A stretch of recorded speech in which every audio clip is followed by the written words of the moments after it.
할렐루야. 한 번 더 인사하고 합시다. 사랑합니다. 반갑습니다. 예배 성공합시다. 하나님 말씀은 출애굽기 17장입니다. 구약 성경 107페이지 8페이지요. 구약 성경 출애굽기 17장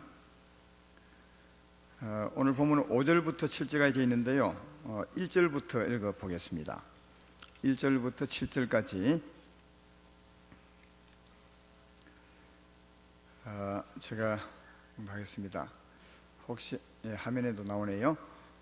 이스라엘 자손의 온 회중이 여호와의 명령대로 신 광야에서 떠나 그 노정대로 행하여 르비딤의 장막을 쳤으나 백성이 마실 물이 없는지라.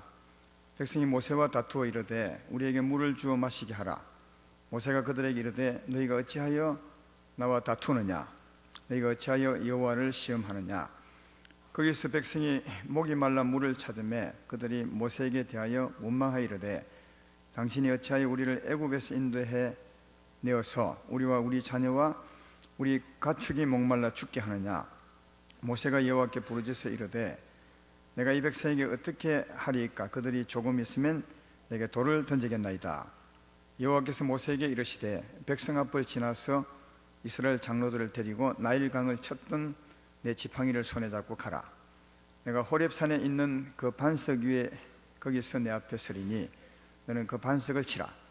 그것에서 물이 나오리니 백성이 마시리라. 모세가 이스라엘 장로들의 목전에서 그대로 행하니라.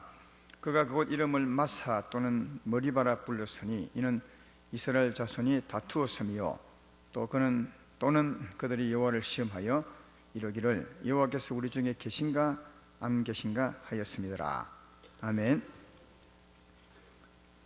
오늘 2부 예배 전할 말씀은 광야를 꽃피우지 못하는 이유, 이런 제목입니다. 광야 같은 심령을 꽃피우지 못하는 이유가 뭐냐, 이런 뜻이죠. 여러분의 심령은 꽃이 피었습니까? 아니면 아직도 모래밭에 먼지만 나고 있는 것입니까? 한번 자기의 마음을 살펴보고 이 말씀을 들었으면 좋겠습니다. 지난주에 이어진 말씀인데요. 지난주는 애굽 땅에서 탈출해 나오는 그런 말씀이었습니다. 하나님께서 이스라엘 백성들에게 양을 잡아 피를 문 앞에 바르고 그 집 안에서 그 고기를 불에 구워 먹되 썬 나물과 무교병을 아울러 먹고 하나님의 구원을 소망하면 하나님이 이마에 오셔서 너희를 구원해 줄 것이라. 다시 말해 바로와 군사들에게 보복해서 큰 벌을 주므로 너희를 놓아주게 될 것이고 너희는 탈출해 나오게 될 것이라. 그렇게 말씀했습니다. 이건 우리에 관한 말씀이라 했습니다. 우리도 회개하고 구원을 사모하면 하나님이 오셔서 그동안 우리와 우리 집안을 괴롭혔던 악한 귀신들을 다 쫓아내고 거기에서 자유를 주게 될 것이라. 그렇게 말씀한 내용이라고 말씀했습니다. 이스라엘 백성들이 애굽에서 하나님 은혜로 나왔는데 그 후에 이제 홍해를 건너서 나오게 되었습니다. 하나님이 구원해서 이제 홍해를 건너 나오게 되었는데 홍해를 건너 나온 곳은 좋은 땅이 아니었습니다.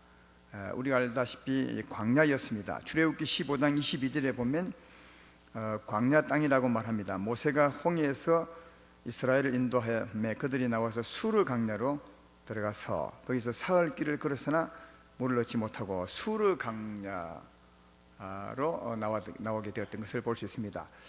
그 후에 이스라엘 백성들이 40년을 광야에서 살았습니다. 하나님이 인도하고자 하는 땅은 광야가 아니라 젖과 꿀이 흐르는 좋은 땅이었는데 그들은 거기 들어가지 못하고 40년을 하나님이 주려고 땅이 아닌 그곳에서 헤매고 살았던 것을 볼 수 있습니다. 신명기 8장 14절로 15절에도 그들이 광야에서 살았던 것을 알 수 있습니다. 내 마음이 교만하여 내 하나님 여호와를 잊어버릴까 하노라. 그 다음 보면 여호와는 너를 애굽 땅 종 되었던 집에서 이끌어내시고 너를 인도하여 그 광대하고 위험한 광야, 그 불뱀과 정갈이 있고 물이 없는 건조한 땅을 지나게 하셨으며 또 너를 위하여 단단한 반석에서 물을 내셨으며 그렇게 말합니다. 그러니까 구원받고 난 후에 나온 땅, 이런 땅이 사막과 광야였다는 것입니다. 그도 무려 40년간이나. 근데 사막과 광야는 지난 시간에 이사야 35장에서 제가 배웠지 않습니까? 비유의 말씀으로 사막과 광야는 하나님을 영접하지 않는 죄인의 심령과 같다고 그렇게 말씀을 했습니다. 근데 이제 오늘 보면 사막과 광야를 살았지만 이스라엘 백성들은 구원받은 백성이거든요. 구원받았다는 말은 무엇입니까? 구원받았다는 증거가 뭐죠? 하나님이 함께 하는 겁니다. 구원받았다는 증거는 하나님이 함께 하는 겁니다. 우리도 구원받았다는 증거는 하나님이 함께 하는 거죠. 하나님이 함께 하지 아니하면 구원받은 것 아닙니다. 교회에 나오셔도 하나님이 함께 하지 아니하면 구원받은 것이 아닙니다. 예배를 드려도 하나님이 함께 하지 아니하면 구원받은 것이 아닙니다. 구원받은 것은 하나님이 함께 하는 것입니다. 이스라엘 백성들이 광야에 나왔을 때 이때 구원받아 나왔고 또 하나님이 함께 했습니다. 요즘 같으면 광야 같은 우리 심령에 성령이 함께 하는 것을 말씀하는 것입니다. 근데 전에 배웠지만 광야와 사막 같은 우리 심령에 하나님이 오시면 이 사막과 같은 광야 같은 이 마음이 변화가 된다고 말했습니다. 하나님이 오시면 변화가 된다고 그렇게 우리 배웠지 않습니까? 이사야 35장 5절 6절에도 보면 그렇게 되어 있죠. 하나님이 오실 때 현상을 말씀합니다. 그때 맹인의 눈이 밝을 것이며 못 듣는 사람의 귀가 열릴 것이며 그때 저는 자는 사슴같이 뛸 것이며 말 못하는 자 혀는 노래하리니 이는 광야에 물이 솟겠고 성령의 물이 솟는 거죠. 사막에서 시내가 흘 것이라. 성령이 오시면 변화된다고 치유받는다고 말합니다. 또 35장 1절로 2절에도 광야와 메마른 땅이 기뻐하며 사막이 백합화같이 피어 즐거워하며 무성하게 피어 기쁜 노래로 즐거워하며 레바논의 영광과 갈멜과 샤론의 아름다움을 얻을 것이라. 그들이 여호와의 영광 곧 우리 하나님의 아름다움을 부르다. 그리고 이사야 35장 8절에도 거기 대로가 있어 그 길을 거룩한 길이라 일컫는 바 되리니 깨끗하지 못하는 자는 지나가지 못하겠고 오직 구속함을 입은 자들을 위하여 있게 될 것이라. 우매한 행위는 그 길로 다니지 못할 것이며 그렇게 말씀하므로 하나님이 오시면 사막과 광야가 변화가 되어서 치유받고 또 꽃밭처럼 변하게 될 것이며 생명의 동산으로 바뀌게 될 것이고 그때 거룩한 삶을 살 수 있게 될 것이라. 그렇게 말씀을 하고 있습니다. 하나님 오시면 분명히 변화되는데 오늘 이스라엘 백성들은 하나님이 오셨잖아요. 구원을 받았는데도 그들은 변화되지 않았다는 겁니다. 여전히 사막과 광야같이 살았던 것을 볼 수가 있는 거죠. 40년을요. 실제로 이들의 그 마음도 마찬가지입니다. 광야에서 삶을 보면 그들의 마음을 충분히 짐작해 볼 수 있습니다. 광야의 삶, 40년의 삶을 한마디로 말하면 원망과 불평이었습니다.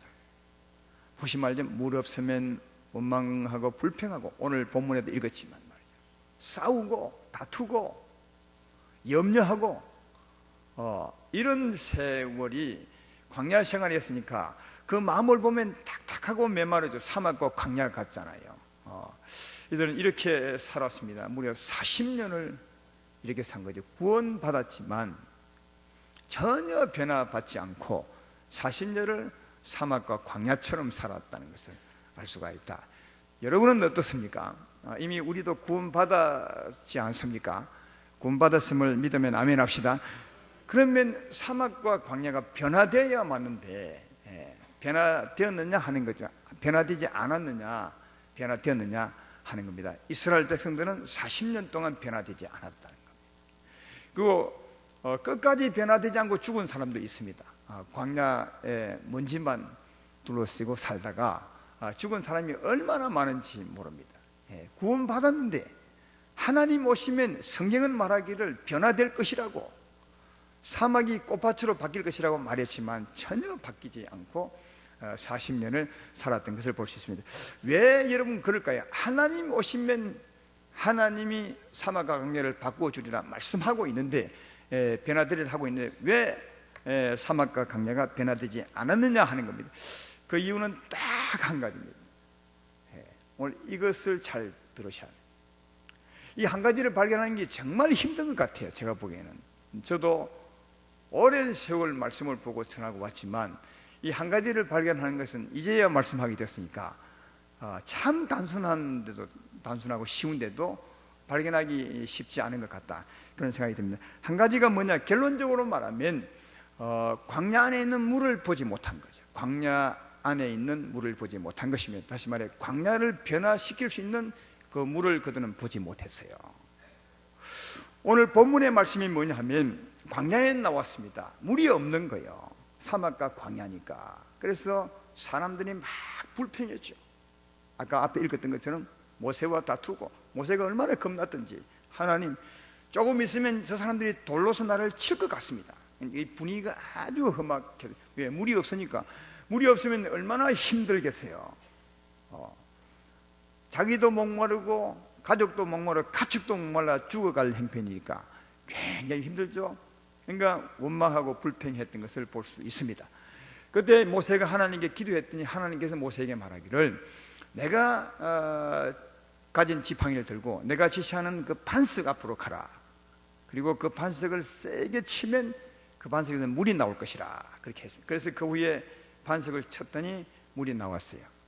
여기서. 그래서 이스라엘 백성이 다 그 갈증을 해결했던 것을 볼 수가 있습니다. 그런데 그 물이 어디서 나왔냐면 반석에 나오니, 그 반석은 어디 있는 것입니까? 광야에 있었던 거라고요.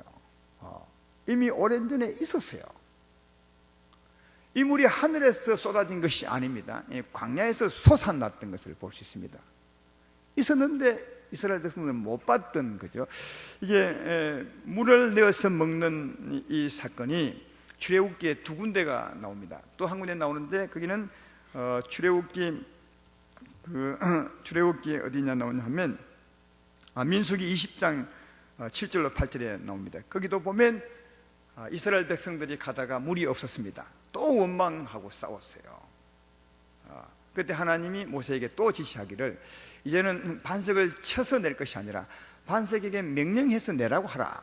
그래서 백성들에게 물을 마시게 하라. 그렇게 이제 말씀했던 것을 볼 수 있습니다. 민수기 20장 7절로 8절에 보면 나와 있습니다. 여호와께서 모세에게 말씀하여 이르시되, 지팡이를 가지고 내 형 아론과 함께 회중을 모으고 그들의 목전에서 너는 반석에게 명령하여 물을 내라 하라. 내가 그 반석이 물을 내게 하여 회중과 그들의 짐승에게 마시게 할지니라. 그 모세가 가서 하나님 말씀대로 반석아 물을 내라. 여기 반석은 강목사님 아들 이름이 아니에요. 물을 내라. 그렇게 하면 물이 나왔을 텐데 모세가 화가 났어요. 왜냐하면 하나님이 그렇게 물도 주고 양식도 주는데 그래도 못 믿어서 원망했던 거예요. 그러니까 사람으로서 그 백성을 볼 때는 정말 이해가 안 되는 거예요. 그래서 모세가 반석을 두 번 치죠. 하나님 말씀을 어기고 두 번은 딱딱 칩니다. 그때 하나님께서 내가 너에게 명하기를 반석에 물을 내라고 하잖아. 언제 내가 치라 했느냐. 네가 화를 내고 침으로 하나님의 거룩함을 나타내지 못하고 화를 내었으므로 너는 가나안 땅에 들어가지 못할 것이라. 그렇게 이제 말씀했던 말씀이 이 말씀, 여기 장면이에요. 그건 다음에 하기로 하고요. 오늘은 보십시오. 여기도 마찬가지로 반석에서 물을 냈던 거죠. 이 반석은 그 광야에 있었던 거죠. 그러니까 이미 오랜 전부터 물은 광야에 있었는데 이스라엘 백성들은 그 물을 보지 못했던 거죠. 그래서 원망하며 불평했던 것을 볼 수가 있다. 하나님에게 물었다면, 하나님을 의지했다면 하나님이 그걸 치라 하든가 아니면 거기서 물을 내라 하면 원망하고 불평할 것이 없이 물을 먹었을 텐데 이들은 몰랐던 거죠. 그래서 원망하고 불평했던 것을 볼 수가 있습니다. 이 말씀은 오늘날 영적으로 봐도 아주 분명합니다. 이미 전에 이미 물이 있었는데 그 물이 누구로부터 공급되는 것인지를 충분히 알 수가 있습니다. 이 반석을 설명하는 말씀이 신약 성경에 있습니다. 고린도전서 10장 4절에 보면 나와 있습니다. 거기 보면 이렇게 말하죠. 다 같은 신령한 음료를 마셨으니 이는 그들을 따르는 신령한 반석으로부터 마셨으니 그 반석은 곧 누구라고요? 그리스도라. 여러분, 광야의 반석은 그리스도, 그리스도는 성령이란 말하거든요. 성령 오신 예수님을 그리스도라 말하거든요. 광야의 반석은 그리스도는 아니잖아요. 반석이지. 이 말은 그 반석은 오늘날 성령을 설명한다는 거예요. 성령을 의미하는 상징적인 표현이라 그런 뜻이죠. 사랑하는 여러분, 이 그리스도 성령은 언제 우리에게 오셨습니까? 언제 여러분과 함께하고 계신 겁니까? 우리가 믿을 때 우리에게 오셨습니다. 내 말 믿으면 아멘 합시다. 우리가 예수 믿을 때 맨 처음 오신 분이 성령입니다. 하나님이시죠. 근데 반석에서 물을 내어 주었던 것처럼 이 반석은 그리스도라 했으니까 우리에게 오신 성령께서 우리에게 영적인 생명의 물을 공급해 주는 솟아나게 하는 이분이란 말이에요. 우리 안에 계신 이분이요. 광야 같은 우리 심령에 이미 반석이 있었던 것처럼 예수님 성령이 우리 안에 와 있은 거죠. 언제부터요? 우리가 믿을 때부터 우리와 함께하고 계셨습니다. 이스라엘 백성들이 광야에 나올 때부터 반석은 거기 있었어요. 하나님을 상징하는 생명의 공급처 하나님이 계셨습니다. 우리도 마찬가지로 우리가 믿을 때부터, 여러분은 알았는지 모르는지 모르겠지만 우리의 심령에, 광야와 사막 같은 우리 심령에 반석이신 예수님이 계셨어요. 다시 말해 생명의 물을 공급할, 우리의 삶의 갈증을 충분히 해결하고도 남을, 사막과 광야를 변화시킬 반석이 우리 안에 있었는데 이스라엘 백성들은 몰랐다는 거죠. 그래서 몰랐기 때문에 의지하지 않았으므로 물을 마실 수가 없었다는 것을 잘 알 수가 있습니다.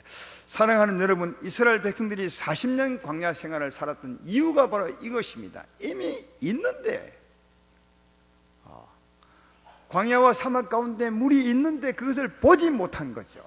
이것을 알았다면 좀 전에 말했던 것처럼 의지하면 되는 거예요. 하나님, 물이 있음을 믿습니다. 당신이 우리에게 물을 공급해 주는 하나님 아닙니까?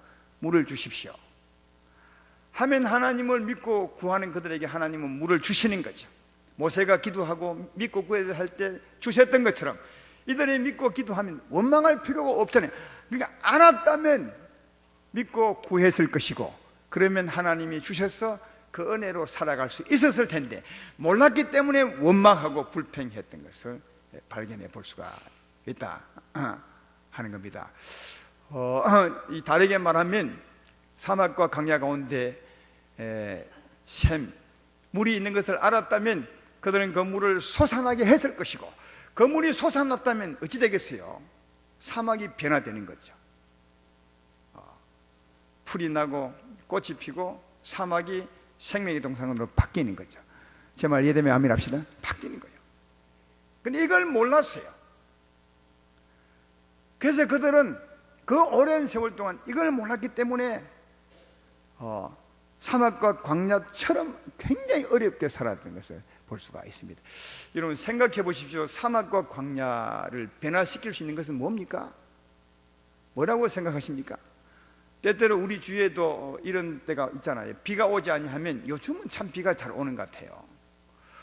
요즘은 비가 보름쯤 안 오다가 가물하면 또 비가 오고, 참 우리나라 축복받은 때 같아요. 전에 우리 어릴 때는 시골에 있을 때 비가 오지 아니하면 한 달 정도 이렇게 안 올 때가 있었어요. 그러면 막 동네 사람들이 모여서 우리가 뭔가 잘못해서 비가 안 온 모양이다 생각하고, 하나님에게 잘못하고 회개하는 것이 아니라 뭔가 잘못했다 해서 막 동네 사람이 저 산이 올라갑니다.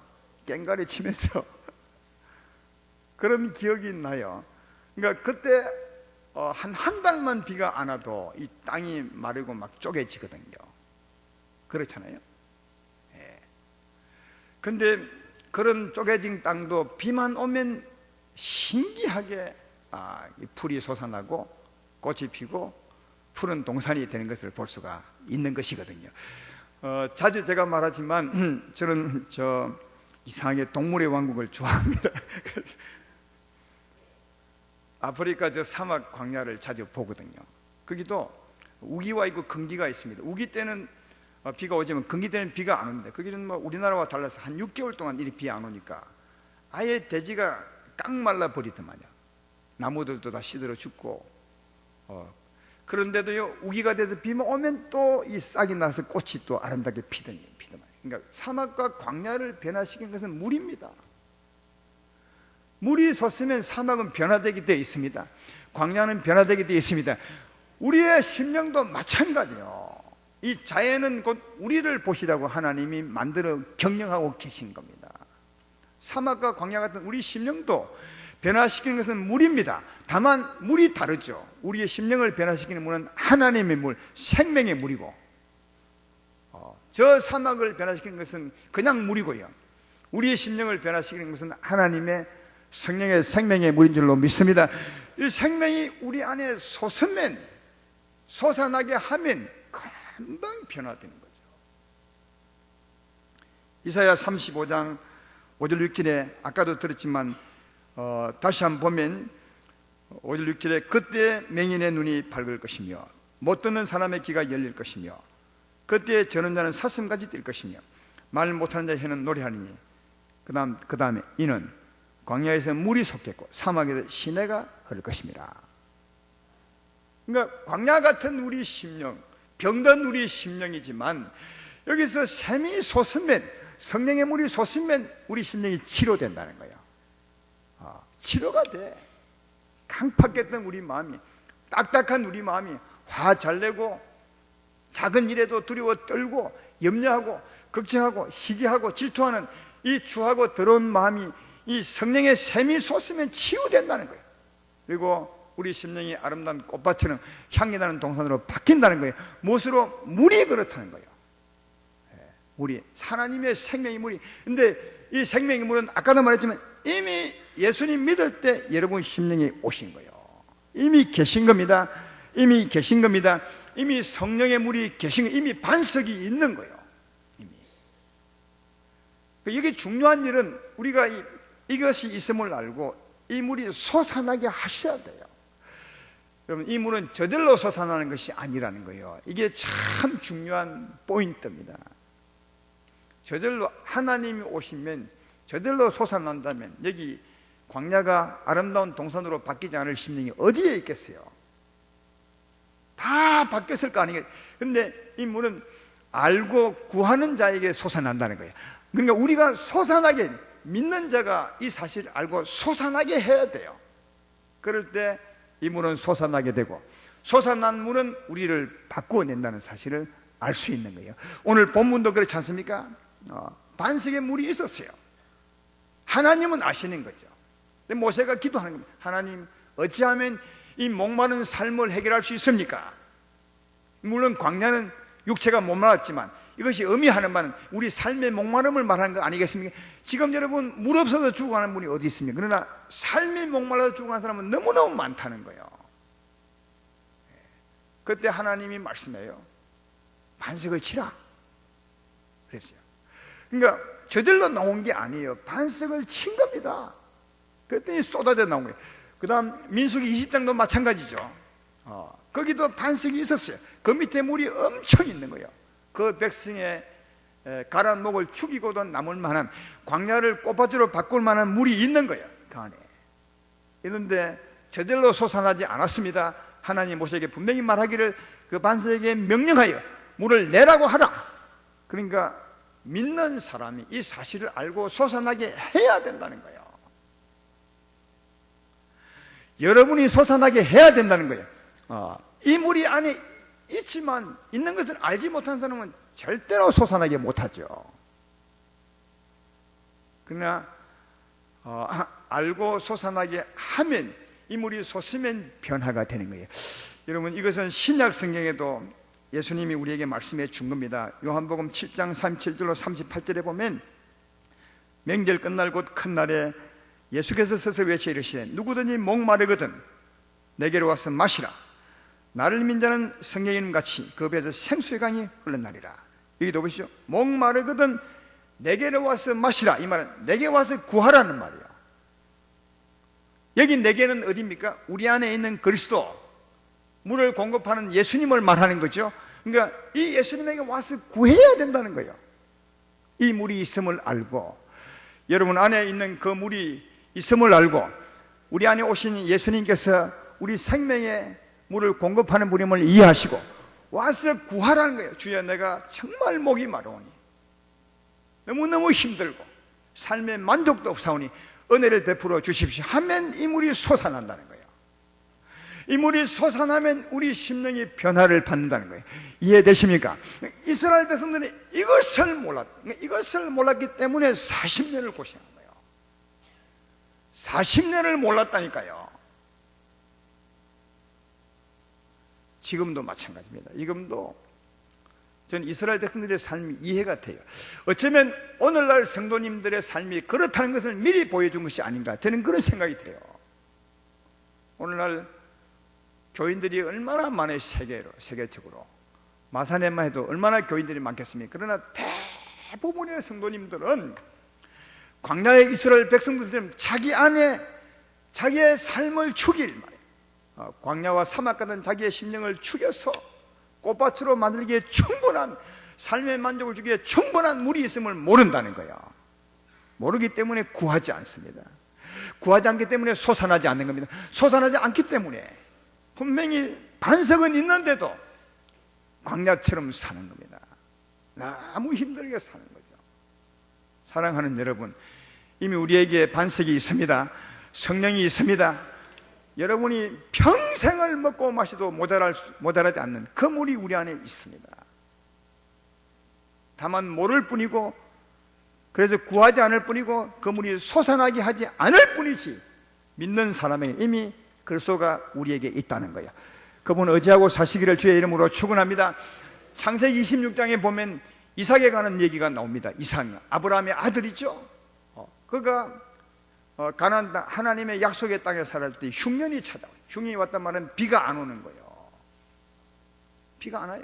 하나님이 약속의 땅을 떠나지 말라, 그것이 그들에게 향하신 하나님의 유일한 말씀이었어요. 그 당시에. 지금 우리는 말씀이 많지만, 그래서 그들은 어찌하든지 땅을 떠나지 않으려고,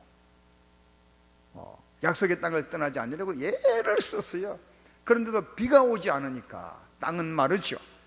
혹시 농사는 지을 수 없죠. 광야와 사막처럼 변해버린 거예요. 그 땅이, 하나님의 약속의 땅이 비가 오지 않으니까 사막처럼 광야처럼 메마르고 딱딱한 살 수 없는 땅으로 바뀐 거예요. 그래서 이삭이 그 땅을 떠나서 살 수 있는 곳으로, 물이 있는 곳으로 가려고 내려갔어요. 애굽 땅으로 가려고 움직이기 시작했어요. 그때 하나님이 밤에 이삭에게 나타나는 거예요. 나타나서 하시는 말씀이 뭡니까? 이삭아, 이 땅을 떠나지 말라. 아니 지금 비가 오지 않아서 딱딱한 사막 같은 땅이 되어버렸는데 거기 어떻게 머물러 있을 수 있습니까? 근데 하나님은 떠나지 말라 그래요. 떠나지 아니하면 내가 내게 복을 주겠다고 그래요. 그래서 이삭이 안 떠납니다. 그런데요, 떠나지 않고 그 뒤에 이삭의 삶을 보면 어찌 됐겠습니까? 굶어 죽었겠어요? 아니요. 창세기 26장 12절 23절에 나와 있죠.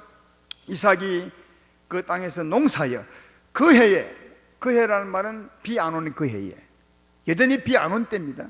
그 해에 100배나 얻었고 여호와께서 복을 주심으로 그 사람이 창대하고 왕성해 마침내 거부가 되었더라. 그러니까 광야와 사막 같은 그 해에 이삭은 100배의 농사를 거두고 거부가 되었다고 말해요. 하나님이 복을 주신 거죠. 그럼 어떻게 해서 비가 오지 않는데 농사를 지어서 100배나 얻었겠습니까? 그 다음에 딱 나와요. 창세기 26장 14절로 15절에 양과 소가 때를 이루고 종이 심히 많으므로 블레셋 사람이 그를 시기하여 그 아버지 아브라함 때 그 아버지의 종들이 판 모든 우물을 막고 흙을 메웠더라.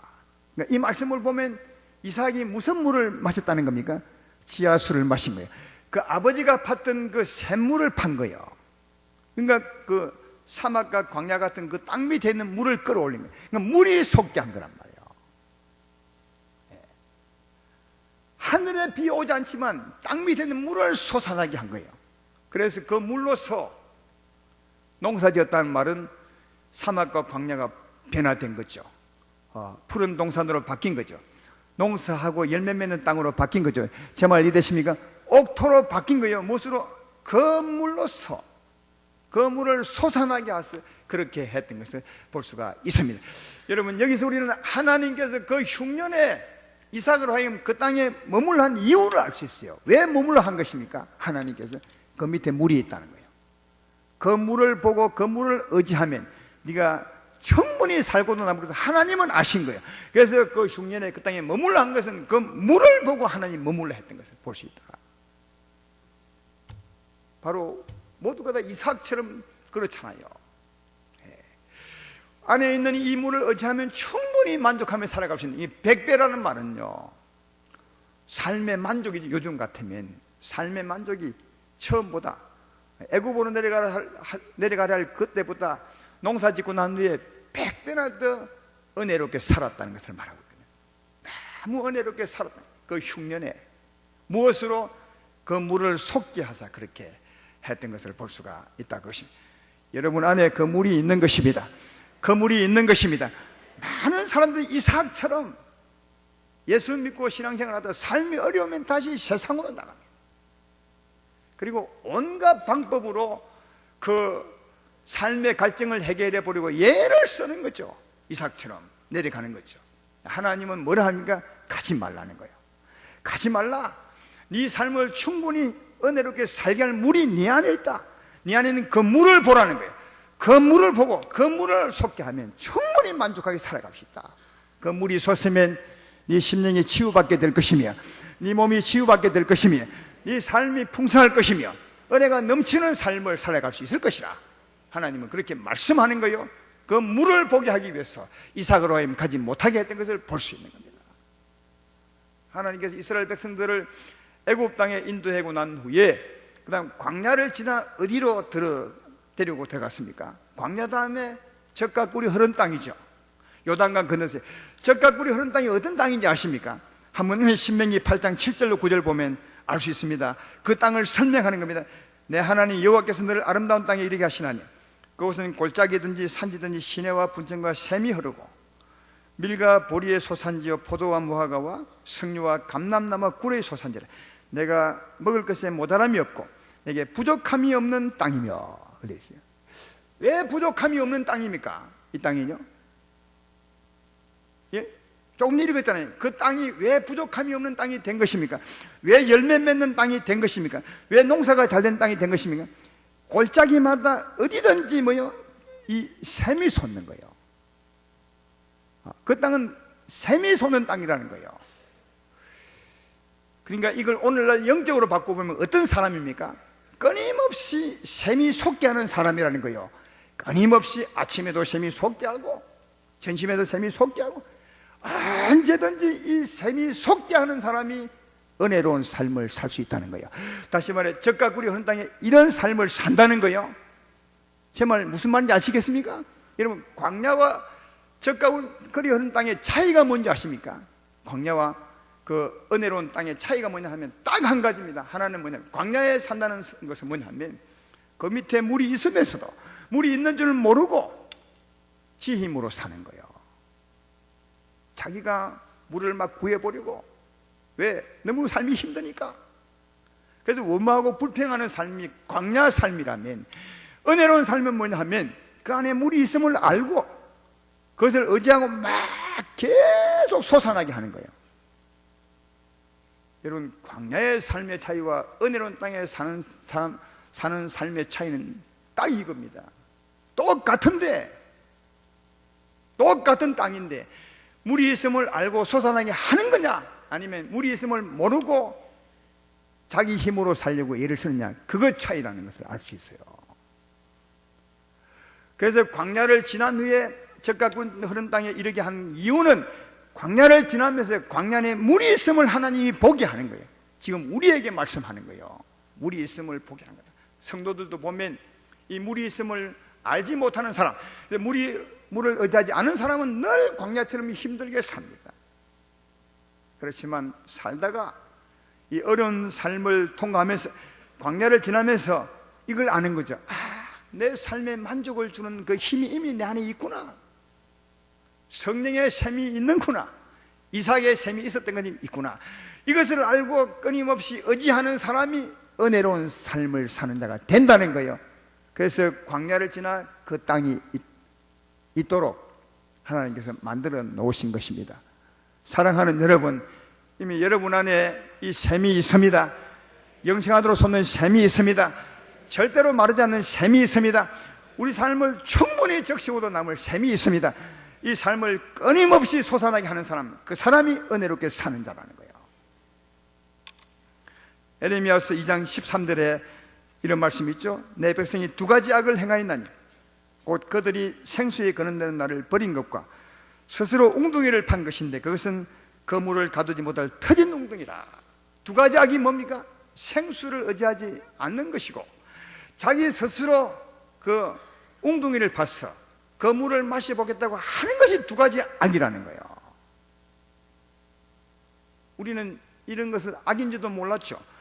우리 안에 있는 하나님을 의지하지 않는 것, 다시 말해 영생의 샘을 의지하지 않는 것이 악이고, 이걸 의지하지 않고 자기 힘으로 삶의 만족을 얻어보겠다고 하는 사람도 악이고요. 우리 성도님들이 대부분 이런 사람들이, 아름다운 게 성도가 아니라 대부분의 성도님들이 보통 이런 사람이라고, 이 두 가지 악을 하는 거예요. 우리 안에 이미 있는 이 샘을 의지하지 않는 것이고, 이걸 의지하지 않으니까 자기 방법대로 내 삶을 만족시켜 보려고 힘을 하는 거죠. 수가성 여인 같은 경우에는 그 만족을 얻어보려고 뭐라 했습니까? 남자를 잘 얻으면 내 삶을 만족시킬 수 있을 것이다. 그래서 그는 남자에게 만족을 얻으려고 무려 6번 남자를 바꾸는 겁니다. 이 남자와 살면 내 삶이 만족할까? 그러나 만족을 얻기는커녕 더 힘들었어요. 두 번째 남자, 세 번째 남자, 6번째 남자까지 했으나 역시 만족이 없고 더 힘들었어요. 그에게 주님이 한 말이 뭡니까?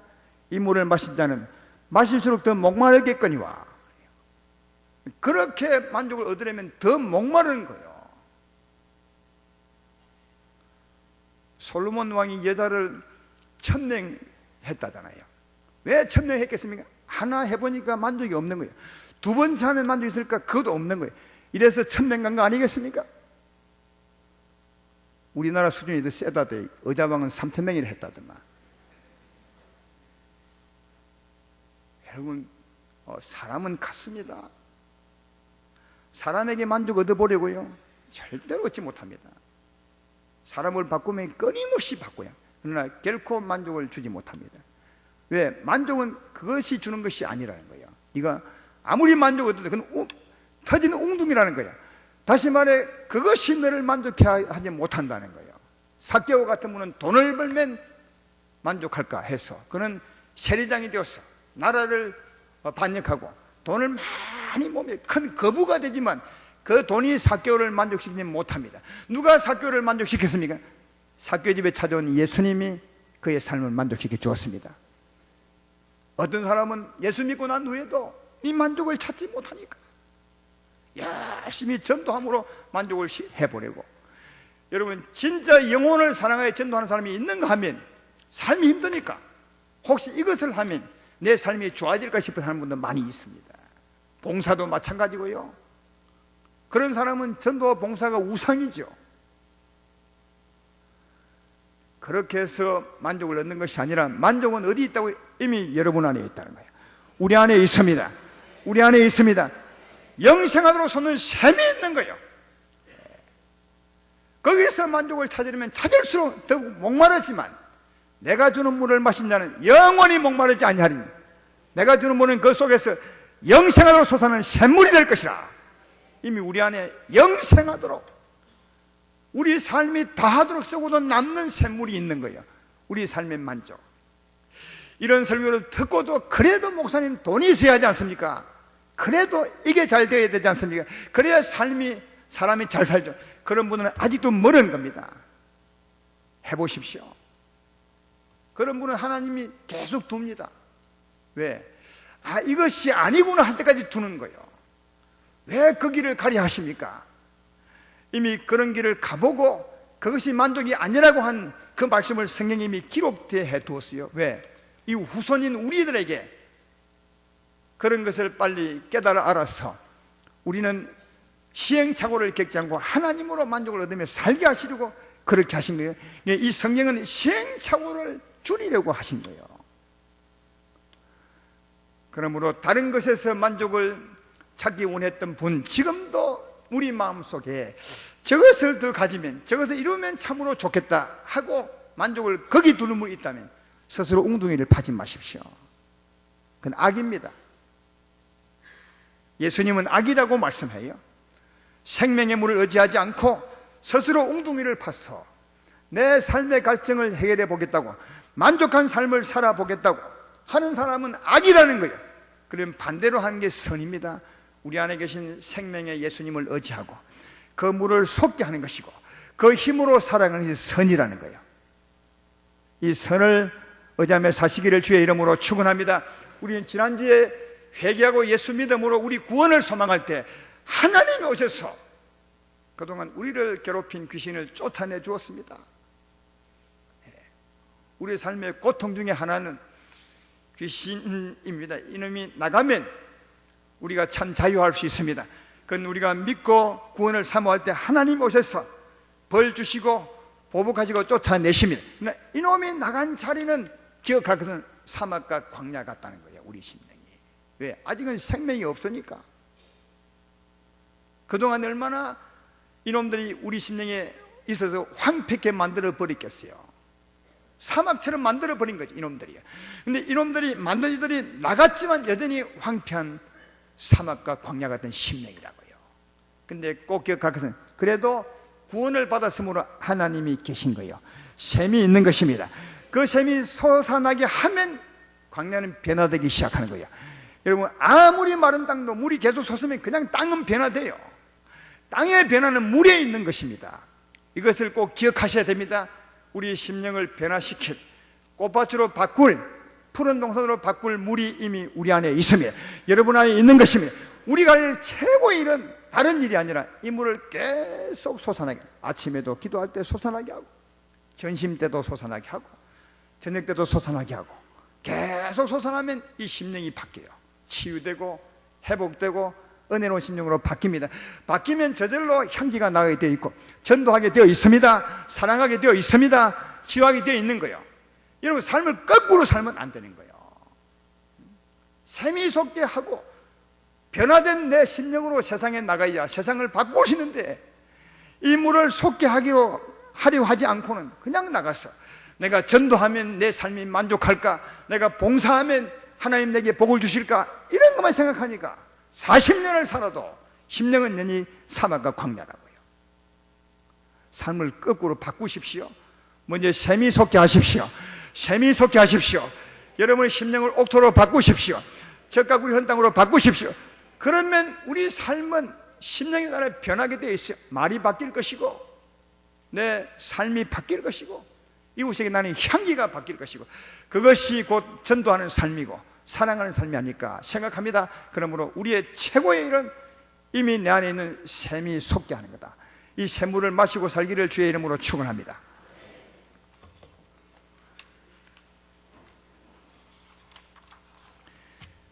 찬송가 526장 목마른 자들아 다 이리오라, 이 찬송하겠습니다.